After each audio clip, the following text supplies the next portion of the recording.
สำนักเทศน์กัลยาณมิตรเสียงธรรมโดยการนำของท่านพระมหาวิจิตรอมโรวัดสักเกตบ้านน้ำคำใหญ่ตำบลน้ำคำอำเภอสุวรรณภูมิจังหวัดร้อยเอ็ดต่อจากนี้ไปขอเรียนเชิญเจริญพรมวลหมู่พุทธบริษัททั้งหลายสดับรับฟังเทศน์และเทศน์เสียงขอเจริญสุขเจริญศรีสวัสดีเจริญพรสดับรับฟังสืบต่อไป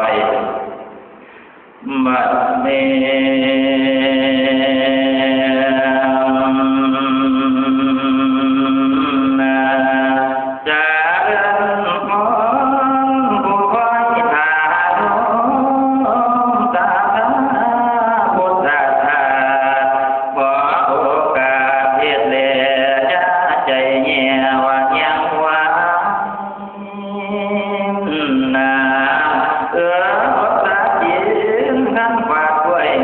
พ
ยากหลายเด้ยากของมันคือ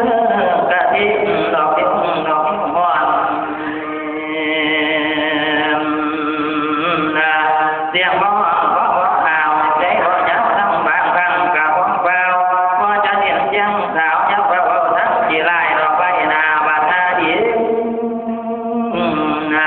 แล้วเพิ่นยังว่าดอกนกแม่เอ๋ยเพิ่นจะว่าดอกนกว่าเอ๋ยเทศนี้เปรียบคือละห้อยดอกยกหัวที่ว่าบาดได้ดอกเบิ่งหลายกันไว้และยกต่อไปตามที่ไม่ร้องบาดเป็นตัวสิแน่นอนหยังน้อคันเทดีกะถึงยอมเฮ็ดบ่ดีกะถึงต่อกับทั้งความบาดใจใหญ่และเพิ่นก็จังว่าดอกนกเมียเอ๋ยเพิ่นก็จังว่าดอกนกว่าเอ๋ยการเทนี้คือจังเป็นต้นไม้ก็ยกเอาไว้ลงดินและน้อยได้พอเก็บกินจังค่อยเก็บเอาไว้